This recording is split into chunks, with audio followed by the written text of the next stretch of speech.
So this is everything you can buy at a smoke shop and a vape shop that will either cause potentially paranoia, schizophrenia, tremendous health issues for you. Something like this that has 16,000 milligrams of THC in it. Why have I called you here today? Because I don't think the media has taken this issue seriously. I don't think the story has been told. You talk about jobs being lost. You talk about a big industry selling all of this to kids.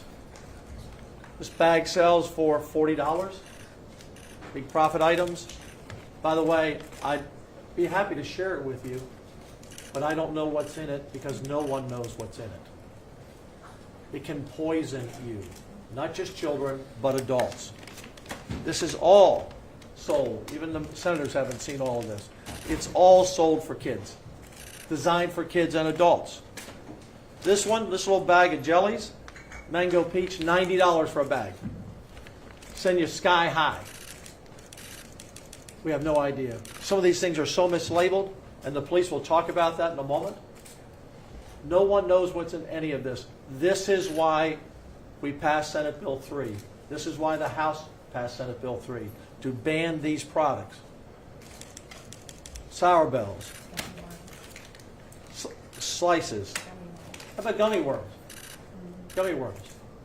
This is what parents, you need to tell this story so that parents understand the 8,000 shops have been put in Texas in the last 3 years, many of them without permits, selling this to their kids to destroy their kids. And why would drug dealers seize Texas? Because they found a loophole in the hemp bill, which Charles Perry will talk about. And they want to hook our generation of young people today for a lifetime of drugs. And you need to sell that story. This is what it's all about. And it's not just kids buying this. Adults buy it, give it to kids. Adults buy it for themselves. We had horrendous testimony of one 22-year-old who bought this. I don't know what product it was. I think she said wedding cake. He stepped in front of a train and got run over, killed. This is serious business. This is not Dan's folly. This is not Dan's priority. This is to save an entire generation of being hooked on drugs. And I need for you all to take this story seriously. Because does anyone want to try any of this? Would you buy anything off the shelf that you didn't know what was in it? That could change your whole mental state for the rest of your life? Would you want that? Anybody want this bag? Okay. You want it? I don't think you want it. You wouldn't dare buy it. You wouldn't let your children or your grandchildren buy it. And by the way, come September, all this will be illegal anyway. So I'll be turning this over to the police before I leave here. You don't know what's in it. No one knows what's in it. This is not a game. In essence, the loopholes for Delta 8 and Delta 10 that were created around the natural hemp of Delta 9, they have come into this state and used our state to be a drug dealer. And we will not let the state of Texas be in the drug business of making these products available on the shelves. Charles Perry, let me turn it to you. Thank you, Lieutenant Governor. And we started this session with this issue, and I never doubted the legislature would respond. The vote to ban stuff that arguably nobody can argue against is harmful. It reflects the conscience of 181 members, majority, bipartisan on both chambers, that there is a limit. In 19, we had an opportunity to develop an ag industry that would provide a product that served a real need in the way of fiber, construction, substitute for wood and lumber. And I warned at that point in 19 that if this stuff was to happen, we would get rid of it. And they didn't believe it. In 21, I filed a bill to get rid of it. In 23, I filed a bill to get rid of it. It took about 4 years, unfortunately, and lives lost and lives ruined to get it to the level and awareness that I was able to bring it to that level for the legislature to fully understand and communities to get behind what needed to be done. Our law enforcers have been living this nightmare since 2021, and it's over today. Just for the ag conversation, there's a narrative out there that we're killing the hemp business in agriculture. Here's the facts that nobody wants to talk about. I've seen it in article. There was 184 acres, I believe, of hemp produced and tested in Texas in 2024. Over 125 million acres available. So when we say we killed the hemp industry for the ag business, first of all, we didn't touch the ag code. Federal ag law is still in place. If you're under compliance with the federal ag law and you're doing stuff for fiber and stock and production for those other products that we hope to do, you didn't get affected by this. But if you're doing hemp that ultimately ended up as a Delta 8 or a Delta 10 or hot going forward, you're out of business. And you should be. I'm proud of the way that the Texas legislature took this on. This is not easy, right? You've got people that have invested a lot of time and energy and monies in these businesses, but they were forewarned, don't do what you did, or this would be the day we're here. So I can't say enough about Lieutenant Governor's support on this, but mainly I had a legislature that I said reflected a conscience. We have gave some solace, if you will, to the people that have had this impact their lives, but we have protected people going forward that will never know what we did for them. And I'm thankful for today to have members that did that for me. Thankful for the leadership from the top down that required us to be able to do this. And I'm sad that we're here for a lot of reasons. But I'm encouraged going forward that this stuff's gone. And most people will never know what we prevented them from being able to get into, that they had no idea what they were going to be doing. Thank you. And just to the media, so you know, the Delta 9, the 0.3, these products are Delta 8, Delta 10. It can be almost anything. No one knows what's in any of these bags. The ingredients make no sense. The milligrams, if you look at this one says 300 milligrams, but if you add up what it really says, it could be 1,200 milligrams. Nobody. This is all phony junk that for the last 3 years people have been able to buy through Delta 8, Delta 10, and infused in drinks as well. So this is why we banned it. Now you see why of the 8,000 plus locations, and again, our undercover investigation, probably less of them even have a permit, why these, almost all of them are within 1,000 to 2,000 feet of schools. So don't let them tell you that we didn't target kids. What do you think this targets? And this targets adults too. I mean, you know, grown men sit down and eat a snack, popcorn, candy while they're watching a game. They buy it too. I want to turn this over. I'm going to come back to Charles and our teacup program. But Chief Byrd, where's the chief? Here you are, Chief, from Tomball. Yes, sir. Thank you very much. Yeah, let me put you in the middle here, next to Senator Huffman. Good afternoon. I'm Jeff. Just hold up. I'm Jeff Burt. I'm the Chief of Police in the City of Tomball, and thank you for having me here today.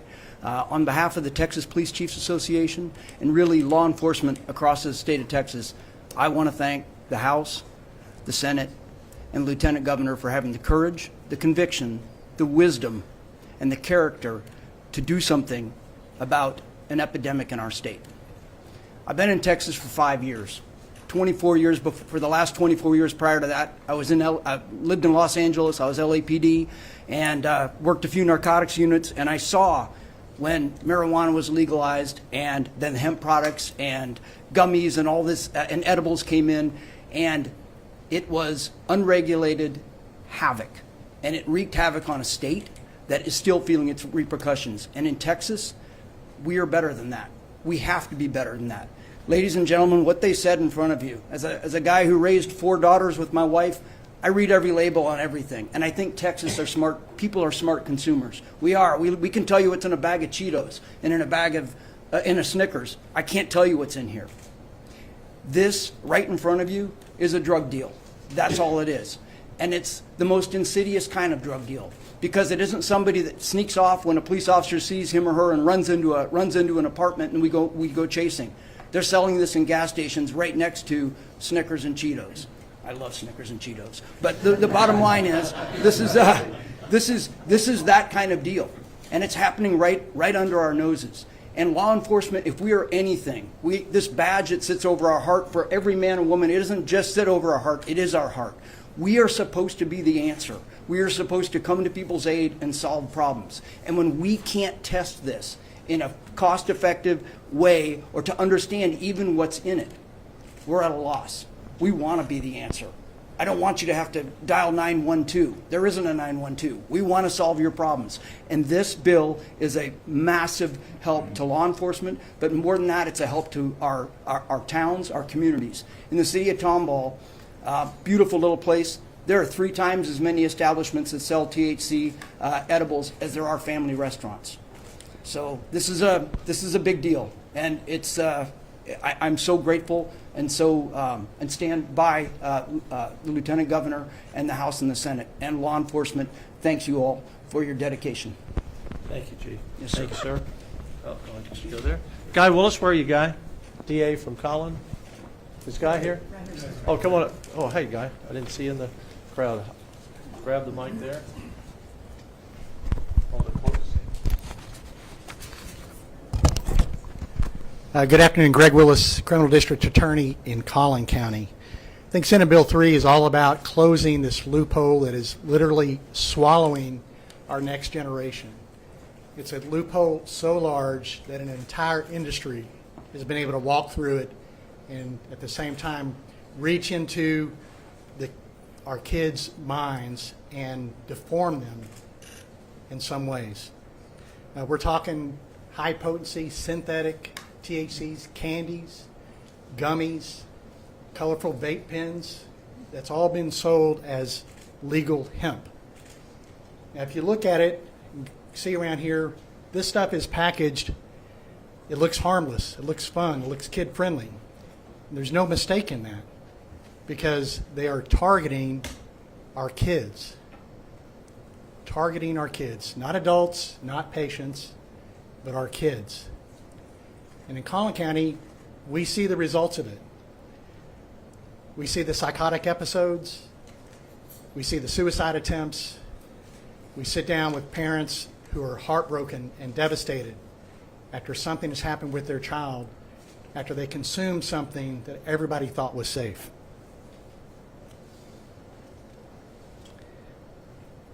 Basically, if you want to sum it up, I don't know if Senator Perry would agree with this and Lieutenant Governor Patrick, but basically, if it gets you high, it's not legal hemp. If it gets you high, it's not legal hemp. And it certainly doesn't belong on a shelf next to some Skittles. Now, there's some powerful voices that are causing some confusion. They're working hard to cause some confusion. But let me tell you this. There's no confusion in the emergency room. There's no confusion when a parent sits across from me, heartbroken and devastated, having no idea that their child could consume something so dangerous, and that was legal nonetheless. SB 3 is focused, it's necessary, and it's urgent. This is how we protect our kids.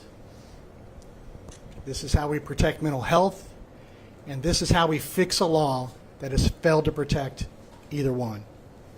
I applaud the Lieutenant Governor, Senator Perry, both houses for passing this legislation, and in so doing, standing with Texas families, law enforcement, and public health. Now I'd like to turn it over to Chambers County Sheriff Brian Hawthorne.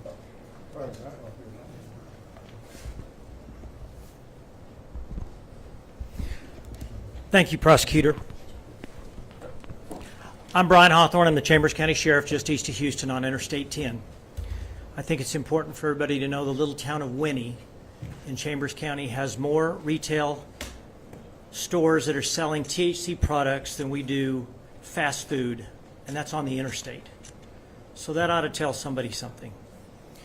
When I first got into law enforcement, we worried about lots of different drugs, but over the last, say, 10 years, we used to really worry about the cocaine out of Colombia or the methamphetamine out of Mexico.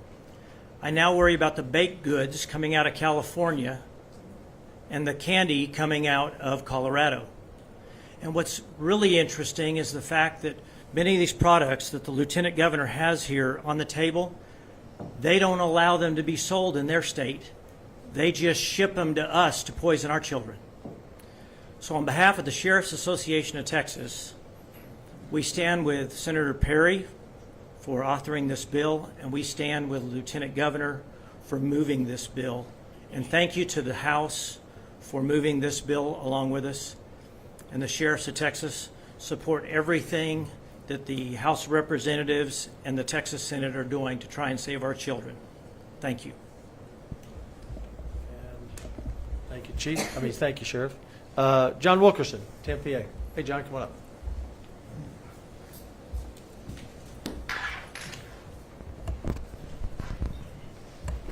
Thank you, Lieutenant Governor. My name is John Wilkerson, represent the Texas Municipal Police Association. We're the state's largest association of rank and file officers. You heard a lot about what these products are doing, but what I want to echo to you is what our members are telling us. Our members are the folks that are out there working the streets at midnight, the ones that are having to go knock on doors and give bad information to parents whose children were killed because they got involved with some of this stuff, right, that you see right here in front of you. Our members have identified that this has been a problem for a long time. And from the rank and file, we just want to say thank you, Senator Perry, thank you, senators, and more importantly, thank you, Lieutenant Governor Dan Patrick, for listening to those that are out there keeping this great state safe.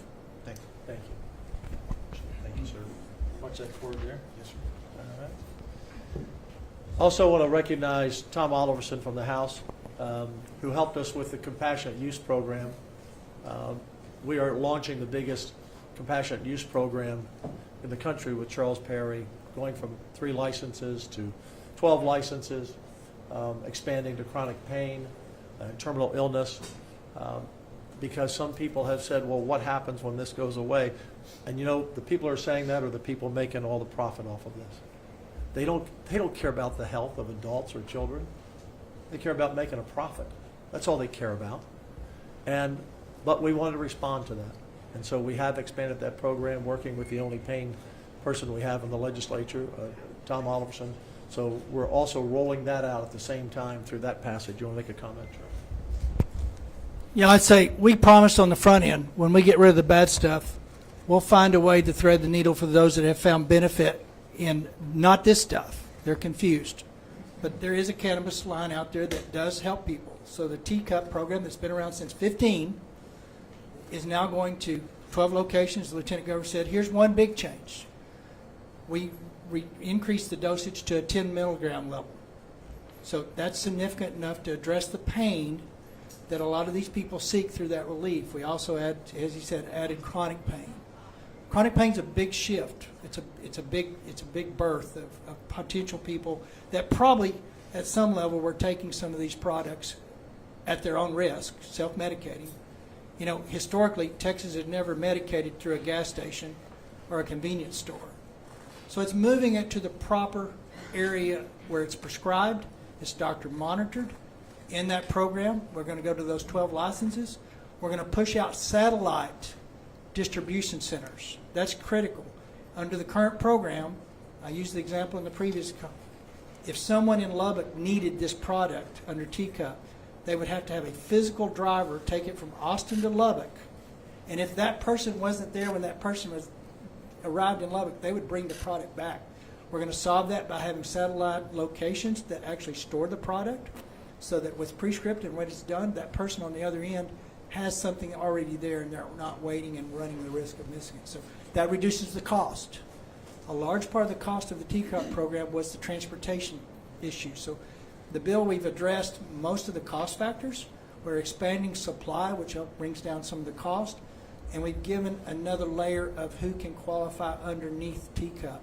So I think it's the relief we promised. To Lightgov's credit, we did it responsibly, and he wanted to make sure we didn't open it up too wide to where people weren't going to get satisfied, but it will cover, I bet, 99% of the people that were in this market. So Texas does things big. Unfortunately, there was taking advantage of something that was bad that was big because we are big. We fixed that, but we're expanding the things that we believe are legitimate needs that can be met through a responsible delivery system. Medical cannabis does provide relief in certain instances. the key to that, it is regulated. And that's what we were missing in this other league. So we have moved forward in a responsible way, as promised. And I think Lieutenant Governor's right. It will be the largest medical cannabis program, regulated medical cannabis program in the country, and probably the most well-designed.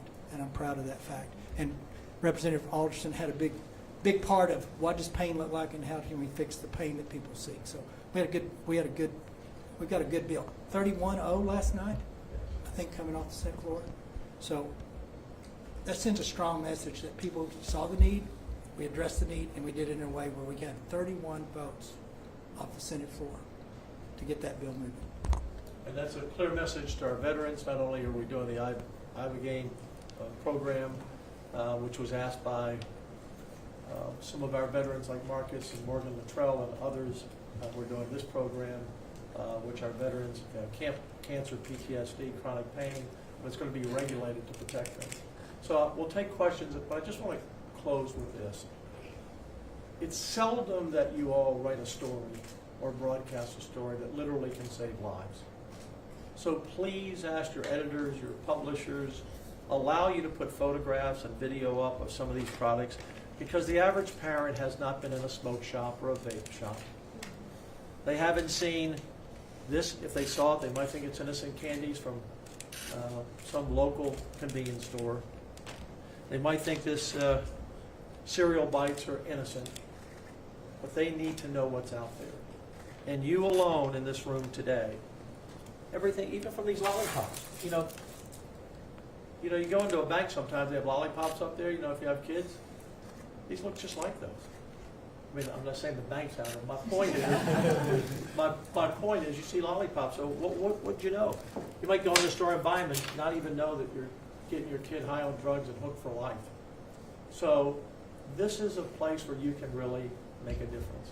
The stories about jobs and mom and pop business. Look, this is all controlled by the drug industry in Colorado and California and elsewhere and out of the country. So they never dreamed we would ban it. They thought they had hit the gold mine in Texas. And I'm proud of the senators and the House members that stood up and said, you're not going to do this in Texas. You're not going to do it. So tell the story. Educate the public, because a lot of the public is still unsure of what this is all about. A lot of people never heard of THC. I was told by one of the staffers the other day, people in the Capitol didn't know what it was about, many. So help educate the public on this, because you will be saving lives. Any questions? Are you worried about a veto? I'm not. I pass bills, the governor signs or vetoes them. I know the governor, I know where his heart is, and I know where he wants to be to protect children and adults. Lieutenant Governor, looking forward, Yes. I'd love to ask, we're here on the last day that you can pass bills, Yes. and we're talking about bills that have already passed, as opposed to, say, some of the bail reform resolutions that don't look on track to pass in the House. Why focus on legislative battles that, for the most part, are already done? Because there's a tremendous onslaught of pressure from an $8 billion industry that has unlimited money, and they're trying to poison the story to stop this from happening. That's why. Because I can tell you how effective they are, because most of you in this room, no criticism personally, most of you in this room have bought into a lot of their story. Oh, it's going to cost jobs, it's going to impact the economy, it's an $8 billion industry, oh my goodness, what's going to happen? People are going to be hooked on drugs, having to go somewhere when all this goes off the shelves. You all have been, you're part of the problem, quite frankly, because you're not telling the story. So that's why we're here. And we're here because this never happens again. That's why we're here. So that everyone knows this story. So that the parents will rally, the superintendents will rally, the principals will rally, the communities will rally. You've already seen law enforcement, they've rallied to the cause. That's why we're here. There are a lot of bills that pass in there. They're important bills. But nothing is more important than stopping a kid getting a hold of this junk. Do you understand? Do you understand, really? But how does it get stopped if it's passed? That's what the question is. Because we're going to ban it, and it's going to be Veto? because it's going to be No, how banned does the ban get stopped at this point? It's on the way to the governor. because the industry is doing everything they can to. I'm not worried about the governor. Okay. I'm worried about the pressure on the media and the general public to try to keep this going in some way and bring it back or stay alive. Look, they're all going to file lawsuits. We know that's going to happen. These are bad actors. These are people who want to kill your kids, and they don't give a damn. So we'll fight this all the way. But that's why we're here today. This might be the most important bill we pass in this session. I understand wanting to protect children, but you have grown adults who are using these products too. Is there a way to do this where grown adults can still have access to No, these look, products? we don't want adults having this either. What are you, crazy? You want to go home and eat a bag of this tonight? See if you're here tomorrow? This is what we focus on kids because that's where they built the shops. But adults are buying this stuff too. Make no mistake. We want to protect the 20 and the 30 and the 40 and the 50-year-olds too. We don't want anybody buying anything off the shelf that could kill them or ruin their mental state for the rest of their lives. The young man who was 22, who stepped in front of a train after he ate some of this junk, he wasn't a kid. He was an adult. That's crazy talk. That's the kind of talk, the reason why we're here. Media that would say something as stupid as that. I'm sorry, it's It is just a true. question, Just and gonna we go- hear you say those things, so Yes. just give me the opportunity to say. Yes, sir. I just want to ask about you've spoken about the safety Yes. aspect of this. We are here already, it's Yeah. passed. You've mentioned you're not worried about the governor. I Yes. just want to nail this down. Have you spoken with him? Was there a victory? I speak with the governor every day. About this? Look, I'm not going to speak for the governor, okay? He will do what he's going to do. I have total confidence in the governor. You will know his decision when he makes it. The reason I'm here today is for you to tell the story. I'm not worried about the governor understanding it. I'm worried about you all understanding it. Lieutenant Governor, can I kind of Yeah, move Rudy. this away from the governor to Yeah. the chronic pain Yes. issue?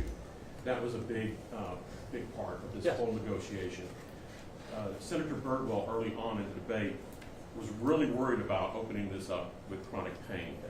Are you sure that we've avoided a situation with the legislation and the deal that we've made with Doc up there? Yeah, In addressing the chronic pain, Yeah. that we're not opening up Pandora's No, box. no, doctrine I'm totally situation. confident. That's why everyone said in the beginning, well, how come the Senate's not dealing with chronic pain? Because we wanted to spend time. Tom happens to be my next door neighbor. We spent hours and hours talking about this. But all bills don't pass like that. So your message to the people who have been saying, I've been self-medicating, this has helped, Which this is stuff dangerous. has helped me. I understand what you're saying, but there are people who say, this stuff has helped me. So your message to those individuals in regards to this chronic pain deal, is that going to solve in a People who have true chronic pain as described under the Medical Practices Act are going to have real help, as Tom Oliverson would say, and he's thumbs up over there. He's the last guy that wants to see, and he's a pain doctor. He's a pain doctor. He brought the amendment to ban all of this. He doesn't want to see people self-medicate. You can't, as Charles said, you can't self-medicate yourself at a gasoline station or at a smoke shop. You can't do that. You don't know whether you're 40 or 14. You have no idea what you're doing to your body and to your mental health. One last question. TCOP applications are due next year. Yeah. It takes some time to set up the new businesses and the locations Yeah. out in the rural areas. But this stuff gets banned in September. What do people do between September and when TCOP gets really expanded? Charles? We're moving it forward. So, to be clear, it's TMB, Texas Medical Board's definition of chronic pain. I searched high and low to figure out who was. Multiple people gave me the definition. So it's consistent, and it addresses acute versus chronic. That's what puts the definition in there. To your question, we have currently 3 licensures. One is active, the other 2 are dormant. What we hope to do is get those guys with the satellites as soon as possible. We ought to be able to have enough rules, and DPS ought to get those guys out in the field as quick as possible. Then we add 9 more. And the first 3 are required to come through an existing 150 applicants that are sitting at DPS today. They had a 2/23 deadline. They were in the system. They've been sitting there waiting for approval. So that's the low-hanging pool, if you will, to pull the next 3 from for sure. We did not prohibit the DPS from using all of the 9 there. We gave them the flexibility to open it up if they didn't find the people in those groups they needed. So the next 3 are supposed to be in place, I believe, by April 1st of 26. The first 3 are October 1 of 25, and then the next 6 are going to be by April 1st of 26. So if we're successful in getting those 3 locations out of the 150 plus the 3 we have, and there's a concerted effort to deploy those satellites, you will see an impact regionally. The idea here is nobody's going to be within a long distance of trying to find those. But we have 3, 2 of them will get reactivated, the one that's very active is ready to go. Those satellites will be rules propagated and in session, in place, I hope by mid-October. It shouldn't take that long. And the new ones, we've given them an extra about a year, April, I think, 1. So we're going to move as fast as we can. Those are deadlines, right? Hopefully they'll get it done quicker because they know this is a priority of the state. So we're going to be there as quick as we can. We've got some headway with some of the existings, plus the next 3 come out of a group that's already been vetted, if you will. Thanks, everyone. Thank you all for coming. Appreciate it. Don't take anything with you. Who bought it? Did your office buy all this? I have shoppers. Did they get carded? I didn't ask them, but in 50% of the stories and shops, they weren't carding people. Do you expect the social media ban to pass,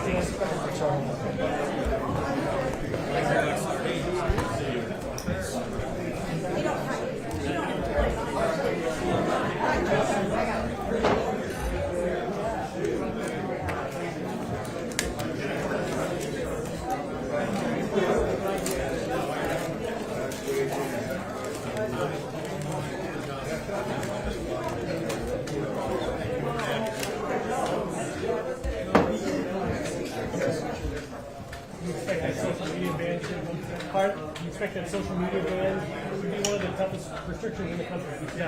I don't know.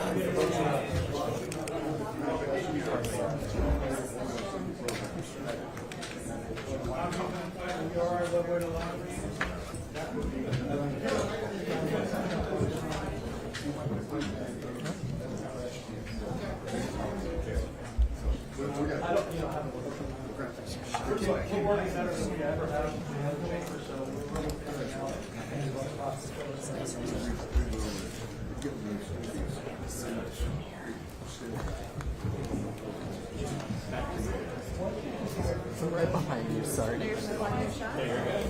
Appreciate it though.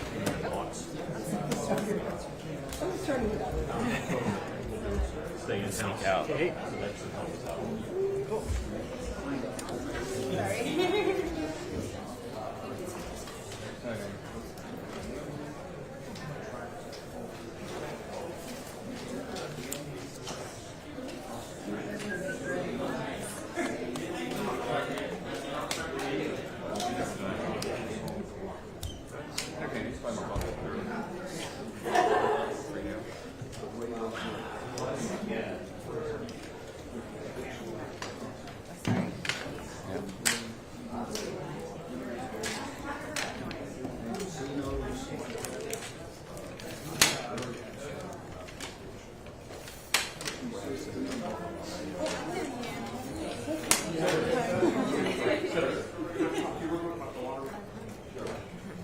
real quick. You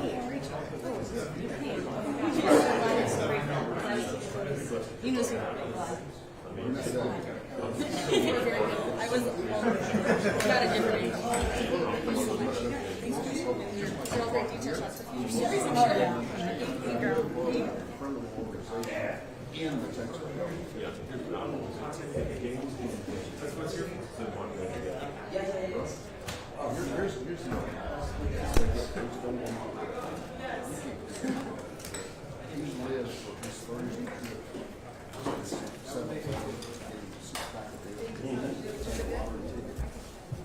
It's his hope.